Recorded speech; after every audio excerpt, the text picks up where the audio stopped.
De Bloc 221 TV, bonjour et bienvenue, c'est l'heure de la revue de l'actualité. L'homme politique Bougane Gueye Dany a passé sa première nuit en prison ce lundi. Le président de Gëm Sa Bopp a été placé sous mandat de dépôt par le procureur près le tribunal de renaissance de Tambacounda. Il sera jugé en flagrant délit le 30 octobre prochain. Il est poursuivi également pour outrage à agent dans l'exercice de ses fonctions. Pour rappel, le patron du groupe des médias a été arrêté samedi dernier à l'entrée de Bakel par la gendarmerie au moment où il tentait d'apporter son soutien aux sinistrés des inondations de cette localité. Bougane Gueye Dany a été déféré ce lundi sous bonne escorte pour refus d'obtempérer et rébellion. Depuis plusieurs années, la classe politique sénégalaise est souvent critiquée pour le manque de confrontation directe entre ses principaux leaders. Un tournant pourrait s'opérer cependant quelques instants après la conférence de presse d'Amadou Ba, leader de la coalition Jàmm ak Njariñ. Le premier ministre Ousmane Sonko a pris la parole sur les réseaux sociaux pour réagir à cette sortie médiatique. Enfin, les choses bougent, s'est-il exclamé, visiblement satisfait de la prise de parole de son adversaire. M. Amadou Ba a décidé de sortir de l'ombre, de ne plus se cacher derrière ces mercenaires de la plume et autres chroniqueurs. Tant mieux, car le jeu du mythe et du combat politique par procuration ne saurait prospérer plus longtemps. Mais le Premier ministre ne s'est pas contenté de ces quelques mots. Ousmane Sonko a profité de l'occasion pour proposer un débat public direct avec l'ancien chef du gouvernement. Par cette initiative, Ousmane Sonko entend aborder de nombreux sujets d'actualité comme la dette,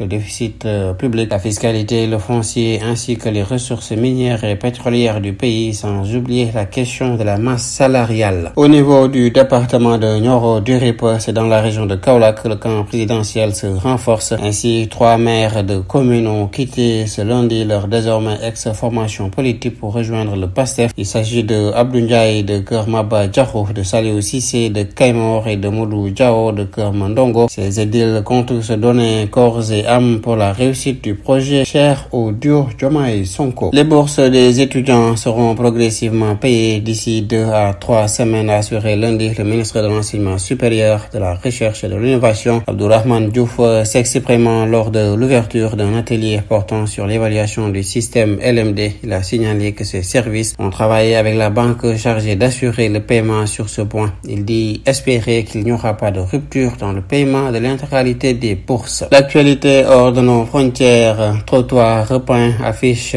bon retour, monsieur le président de la République. Les militants du parti présidentiel sur le bord des routes Yaoundé, la capitale du Cameroun, s'est préparé ce lundi à accueillir Paul Biya. Le chef de l'État, bientôt 92 ans, et à la tête du Cameroun depuis 42 ans, était hors du pays depuis 7 semaines et son état de santé a suscité inquiétude, fausses nouvelles et communications disparates de la part des autorités. Il a fait son retour en fin d'après-midi. Les absences de Paul Biya à New York pour l'Assemblée générale des Nations Unies fin septembre et au sommet de la francophonie début octobre ont alimenté les interrogations sur sa forme physique. Aucune explication officielle n'a été donnée dans un premier temps, son équipe évoquant des arbitrages dans l'agenda présidentiel. Le couvre-feu de minuit à 5 heures en Martinique est prolongé jusqu'au 28 octobre sur l'ensemble du territoire insulaire, théâtre de violences urbaines ces dernières semaines, a annoncé lundi la préfecture. Cette mesure assortie de restrictions de vente et transport d'essence et d'usage d'engins pyrotechniques intervient après une nouvelle nuit de violence sur l'île où plusieurs barrages ont été érigés. La Russie n'a pas réussi à saper les élections en Moldavie, bien qu'elle ait travaillé avec énergie en ce sens, a réagi lundi en porte-parole de la Maison-Blanche. La démocratie est solide en Moldavie, tout comme la volonté du peuple moldave de progresser vers l'intégration européenne, a commenté John Kirby, porte-parole du Conseil de sécurité nationale, après que le oui l'a emporté de justesse lors d'un référendum sur l'adhésion à l'Union européenne de l'ex-République soviétique et en attendant le second tour de l'élection présidentielle dans le pays prévu le 3 novembre prochain. En sport, l'équipe nationale du Sénégal de beach soccer a largement battu le Malawi 6 buts à 1 lundi lors de la deuxième journée de la phase de groupe de la Coupe d'Afrique des Nations de la discipline. Les Lions de la plage ont relancé leur compétition après leur défaite d'entrée contre la Mauritanie 5-2 dimanche. Pour rappel, le Sénégal, quadruple tenant du titre, est logé dans le groupe B en compagnie du Malawi et du Mozambique. Les Lions de la plage affronteront ce mardi les Mozambicains pour la dernière rencontre de la phase de groupe. La CAN de beach soccer est qualificative pour les phases finales de la Coupe du monde de la discipline prévue du 1er au 11 mai 2025 à Victoria aux Seychelles. L'Égypte a accueilli pour la deuxième fois la Coupe d'Afrique des Nations de beach soccer après l'édition de 2018 à Sharm el-Sheikh. C'était tout tout, mesdames et messieurs. Nous vous donnons rendez-vous dans un autre numéro.